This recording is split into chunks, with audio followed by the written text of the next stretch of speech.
En la larga historia de la humanidad han ido apareciendo de cuando en cuando algunos personajes que solo con pensar en ellos, en su vida, en su obra, en su modo de ser y de enfocar la existencia, tanto en los buenos momentos como en las grandes adversidades, parece que se conforta, vigoriza y alienta nuestro ánimo.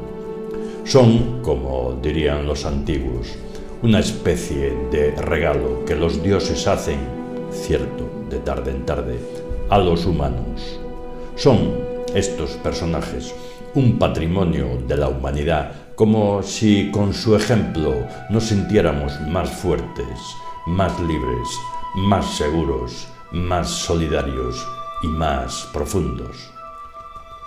Pues bien, uno de esos personajes que con razón consideramos o debiéramos considerar patrimonio de la humanidad, porque su obra rompe las fronteras de lo comarcal, lo regional y de lo nacional, extendiéndose por todo el mundo occidental, fue un humilde pescador de bajura en las aguas del mar de Galilea, al norte de Palestina, de nombre Jacobo Zebedeo Boanerges, este segundo apellido, que significa hijo del trueno. No sin razón se lo había puesto su gran amigo y maestro Jesús, que define muy bien el carácter impulsivo que pasaría a la historia con el nombre de Santiago Apóstol.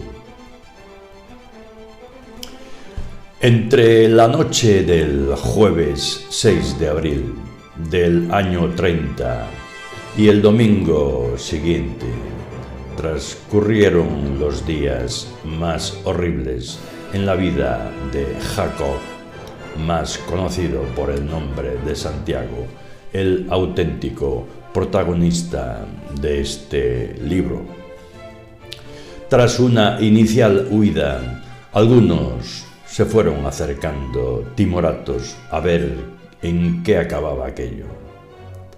Santiago se había acercado, al igual que su hermano Juan, al primer destino de Jesús tras su detención. Aquella noche, Santiago la pasó en blanco, intentando seguir los acontecimientos que su mente se resistía a aceptar. Mezclado con la gente, siguió los traslados de Jesús, ya condenado por el Sanedrín por blasfemo, que lo conducían hasta el pretorio y a la casa de Herodes Antipas. Escuchó los gritos que pedían a viva voz la muerte de Jesús, pero hubo de reprimir su fogosidad para no salir en defensa de su amigo. ¿Quién se hubiera atrevido a hacerlo?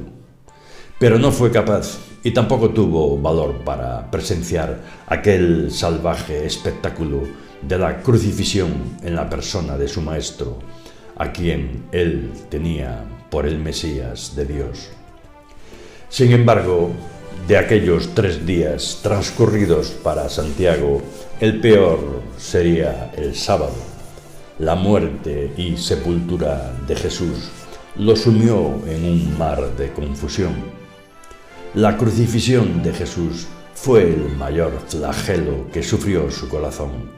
Santiago lo había abandonado todo, su trabajo, su familia, para seguirle, convencido como estaba de que Jesús era el Mesías de Dios y por ello bien valía la pena entregarle toda su vida. Sus ilusiones y proyectos vitales se orientaron en exclusiva al proyecto de su amigo, del que no esperaba más que venturas para él. Pero he aquí que Jesús no había podido con sus enemigos. Había corrido la suerte de tantísimos profetas a los que hablar en nombre de Dios no les libró de las iras de los poderosos a quienes molestaban sus denuncias. Al final fue impotente ante el poder de Roma y la capacidad de persuasión del Sanedrín, en donde estaban los grandes de Israel. Jesús estaba muerto y enterrado. ¿Y ahora qué? Santiago Apóstol estaba muy cerca de cumplir los 30 años y ahora se encontraba con todas sus ilusiones frustradas, sus proyectos de presente y futuro rotundamente fallidos. ¿Qué hacer ahora? ¿Cómo había podido suceder aquello? ¿Había sido engañado? Aquel sábado judío, Santiago el Cebedeo se vio sumido en una honda depresión muy propia, por otra parte, de los caracteres vehementes y optimistas. Quizá fuese mejor escaparse lejos, pero ¿a dónde? A esto se añadía el peligro que corría. Jesús estaba muerto, pero sus enemigos recordaban promesas de resurrección. ¿Irían ahora a por sus discípulos para evitar que robaran su cuerpo y siguiesen engañando? Había muchos motivos para sospechar que se iniciaría una persecución contra ellos, y Santiago era muy consciente del peligro que corría, pues era de los más destacados, por lo que a su depresión se le unía ahora un auténtico pavor.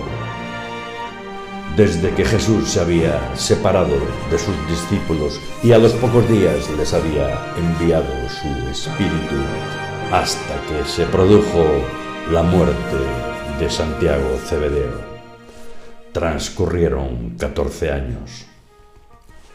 ¿Qué hizo Santiago Apóstol durante todo ese tiempo?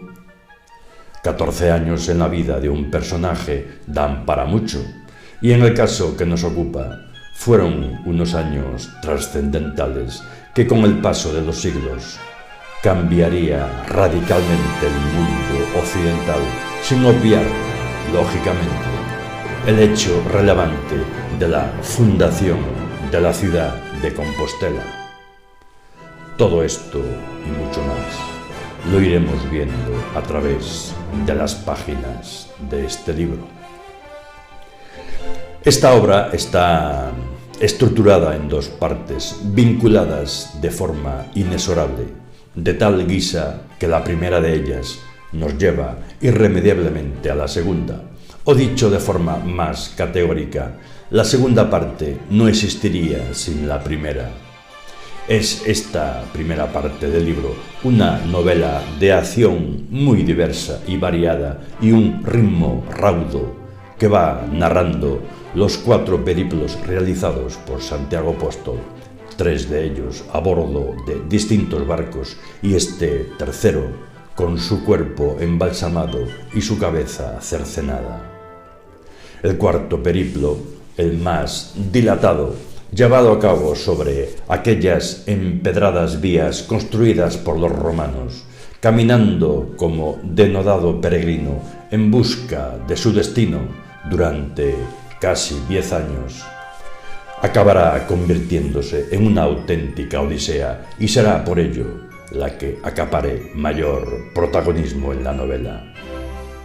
A lo largo y ancho de este texto irán apareciendo múltiples aspectos sociales, profesiones y oficios, costumbres y hábitos cotidianos, creencias populares, referencias y alusiones varias a la historia pasada y a la coetánea, incrustado todo ello en el marco escénico de aquella mágica Galaecia y la incipiente y fascinante Hispania romanas, narrada a pie de aquellas corredoiras romanas, con el punto de vista emplazado en su cabeza, como si hubiésemos colocado una cámara subjetiva que lo atrapase en sus virajes y sus revueltas, en las rectas y en las curvas, cruzando valles, vadeando ríos, subiendo montañas y asomándose peligrosamente a los acantilados del fin del mundo. La cámara subjetiva a la cabeza del apóstol bien ceñida no fantasea, pero sí usa la imaginación moral que enfoca más lejos o más cerca, se detiene aquí o allí, sospecha, explora y pregunta, pero no ficcionaliza ni fantasea. Imagina porque Sin imaginación no hay biografía. Y Santiago Apóstol fue tan real y genial como normal y corriente, tan jovial y divertido como estricto y comprometido, además de pasmosamente inteligente, apasionado, decidido, arriesgado, ambicioso. Donde él estaba había ruido. Era como un trueno.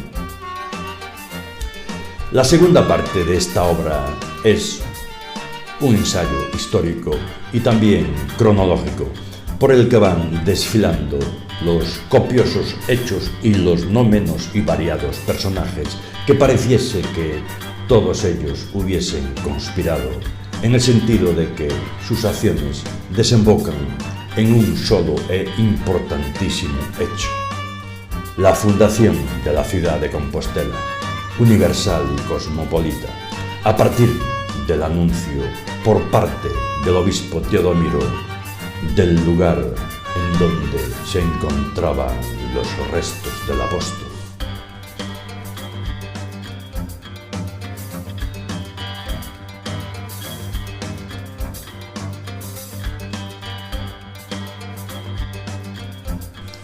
Si hay una tierra apostólica por excelencia, esa es Galicia, y en concreto un pequeño puerto del noroeste llamado Iria, hoy Padrón. Hasta él se acercaban las naves fenicias tanto para recoger sus riquezas naturales, las más preciadas, oro y estaño, como para realizar exóticos intercambios con marinos llegados de las frías aguas del norte. Galicia era el finis terrae en todos los sentidos. Al oeste no existía mundo conocido. Desde las rutas del este, al cruzar las columnas de Hércules que cierran el Mare Nostrum, los más aventurados se atrevían hasta las costas gallegas, lo mismo que los rudos navegantes del norte, antepasados bretones y vikingos, que dejaban su mundo de hielo y nieve para llegar a la tierra que siglos después bautizarían como Jacosland. Galicia, enigmático país plagado de leyendas que recorren su mítico pasado, tocada por la propia mano de Dios y habitada nada menos que por los descendientes de Noé. Los poetas de todos los tiempos han cantado sus tradiciones, han convertido su lluvia en arte y han dado formas a sus piedras. Hasta este rincón del noroeste peninsular, a donde habían llegado con anterioridad los fenicios, los cartagineses, los griegos, los celtas, los romanos, llegará ahora al puerto romano de Iria, tras un marítimo periplo de varios meses, nuestro protagonista indiscutible, el bravo, el valiente, el decidido, el aguerrido, el fogoso Santiago el Cebedeo, lleno de ilusión y de esperanza y, cómo no, armado con su mejor arma, la retórica, el arte del buen decir, con su oratoria seductora que al mismo tiempo que conmovía, persuadía. Aquí en Iria, donde se asentaba una comunidad de judíos, Santiago convertirá a los primeros cristianos de aquella Hispania romana. Después de varios meses de continuo apostolado, su fama había llegado a los oídos de los romanos y de la poderosa dueña y señora de aquellas tierras, la reina Atia Moeta, que no tardaría en ordenar la detención de aquel judío impostor que a sus tierras había llegado predicando una nueva religión. Santiago se ve obligado a huir y emprende su segundo periplo a través de aquella calzada romana, la Vía 18, caminando hasta Nicraria Tamara para llegar a Grandimiro, camino de Finisterre, buscando aquel lugar sagrado donde los griegos habían levantado el Ara Solis en honor al sol, el dios de la fecundidad que adoran ahora las gentes que pueblan estas tierras del fin del mundo, una rama del pueblo celta, los nerios, un pueblo dividido entre los que ya se han romanizado y los que no admiten el poder de Roma y continúan con sus viejas costumbres, pero siempre amenazados por los romanos. Conoceremos qué se encierra en el nombre mágico de Finisterre, bañado por ese mar de muerte que cruza la nave con las almas de los muertos, que el dios Hermes conduce hasta los campos elíseos, partiendo desde el fin de la tierra. Por aquellas tierras bañadas por un mar impetuoso, Santiago Apóstol se irá introduciendo paulatinamente entre los nerios a los que, y después de un sinfín de peripecias y de poner en peligro su vida, acabará fusionando en un solo pueblo del que surgirá un poderoso ejército que se enfrentará a los romanos en la batalla del Monte Facho, la montaña de las piedras sagradas, logrando sobre ellos una sonada victoria y al mismo tiempo la conversión de estas gentes que abandonarán así su adoración al sol y su ritual de la fecundación, siendo después el Ara Solis del Monte Pindo destruida por las propias manos de Santiago Apóstol. Pero la odisea de Santiago el Cebedeo por la Galaecia romana no ha hecho más que empezar. A través de la cámara que hemos colocado en su cabeza, asistiremos a la fundación de una ciudad sagrada, Lucus Augusti, la actual Lugo, por el legado de Augusto en la Galaecia, Paulo Fabio Máximo, con lo que se consagraba el pacto sagrado llamado Sacramentum entre Augusto y los habitantes de Galaecia, por los que éstos se mantendrían leales y en paz constante con Roma. Lucus Augusti pasará a ser la capital de la Galaecia. Recorreremos el amplio y fértil valle de Dugium con su próspera ciudad del mismo nombre, inundada por un maremoto desencadenado en las tierras del Finisterrae. Este cataclismo no solo hundió la ciudad de Dugium, sino también la de Valverde en Traba y la de Reiris en Corrubedo. Posiblemente también haya sido la causa del nacimiento de las rías gallegas. Asistiremos a la llegada a estas tierras de las legiones romanas de 10 junio, aterrorizadas al ver que el sol desaparece por el horizonte en la Costa da Morte. Viviremos la emocionante despedida que el pueblo nerio dispensa a Santiago Apóstol, que continúa su camino hacia el Burgo del Faro, en donde se alza la torre del faro. Entre sus piedras rezuma aún la leyenda de Breogán.